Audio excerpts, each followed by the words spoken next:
নমস্কার বন্ধুরা, সুনিতার হেসেলে সবাইকে স্বাগত। আজ আমি আবারও চলে এসেছি সম্পূর্ণ নিরামিষ নতুন আরেকটি রেসিপি নিয়ে, মটর পনিরের রেসিপি। বাজারে কিন্তু এখন কড়াইশুঁটি প্রচুর পরিমাণেই পাওয়া যায়। সেই কড়াইশুঁটি দিয়েই আজ আমি মটর পনির তৈরি করে আপনাদেরকে দেখাবো। ঘরোয়া কিছু উপকরণ দিয়েই তৈরি করে দেখাবো এই সুস্বাদু মটর পনির। তাহলে চলুন রেসিপিটি শুরু করা যাক।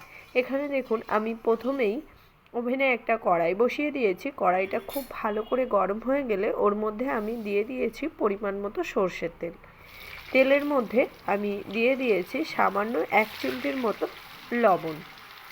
তারপরে দিয়ে দেব কেটে রাখা পনিরগুলো। এখানে আমি 300 গ্রাম পনির নিয়েছি। পনিরগুলোকে আমি ছোট ছোট কিউব করে কেটে নিয়েছি। এবার এই পনিরগুলোকে আমি একটু হালকা করে ভেজে নেব। এখানে ভাজার সময় কিন্তু আমি কোনো রকম হলুদের ব্যবহার করিনি। আমি তেলের মধ্যে সামান্য একটু লবণ দিয়ে পনিরটাকে খুব ভালো করে একটু ভেজে নিয়েছি।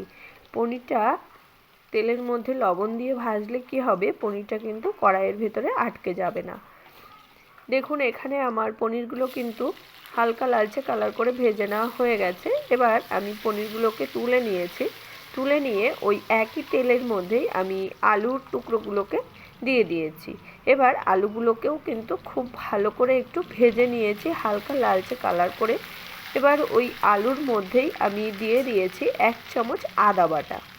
দিয়ে দেবো এখানে স্বাদ অনুযায়ী লবণ, পরিমাণ মতো হলুদ গুঁড়ো, আর দিয়ে দেবো স্বাদ অনুযায়ী লঙ্কার গুঁড়ো। সমস্ত মশলাটা খুব ভালো করে মিশিয়ে নিয়ে এখানে আমি একটা টমেটোকে একটু গ্রেট করে নিয়েছি। সেই টমেটোর গ্রেট করে রাখা টমেটোটা আমি এখানে দিয়ে দিয়েছি। খুব ভালো করে টমেটো মিশিয়ে নেব আলুর সঙ্গে। দিয়ে দেব এবার এখানে আমি জিরে আর ধনেটাকে শিলে আমি মিহি করে বেটে নিয়েছি। সেই জিরে আর ধনে বাটাটা এখানে দিয়ে দিয়েছি। এবার আমি এখানে দিয়ে দেব মশলার বাটি ধোয়া সামান্য একটু জল দিয়ে মশলাটাকে আমি খুব ভালো করে একটু কষিয়ে নেব। মশলার সমস্ত কাঁচা গন্ধ চলে যাওয়া পর্যন্ত মশলাটাকে কিন্তু খুব ভালো করে একটু কষিয়ে নেব। দেখুন এখানে মশলাটা কিন্তু খুব ভালো করে কষিয়ে নিয়েছি। তার মধ্যেই আমি এখানে দিয়ে দিয়েছি স্বাদ অনুযায়ী একটু চিনি। যেহেতু নিরামিষ রান্না সেই কারণেই আমি এখানে সামান্য একটু চিনির ব্যবহার করেছি।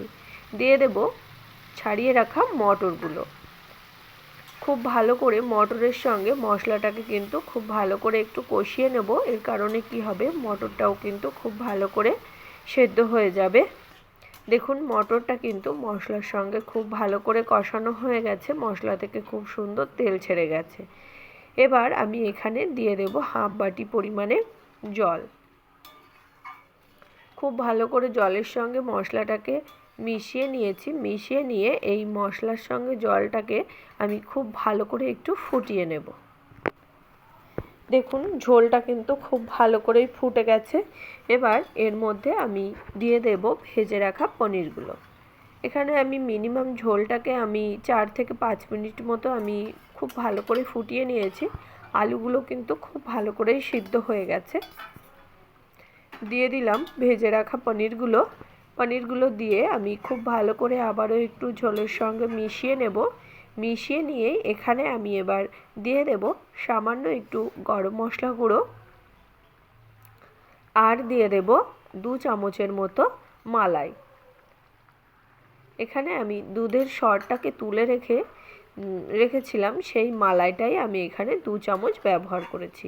মালাই যদি আপনাদের কাছে না থাকে এখানে 1 চামচ ঘি কিংবা বাটার ব্যবহার করতে পারেন। এবার আমি এই মালাই আর গরম মশলা গুঁড়ো দিয়ে ঝোলটাকে খুব ভালো করে আরও 4 মিনিট মতো আমি ফুটিয়ে নেব।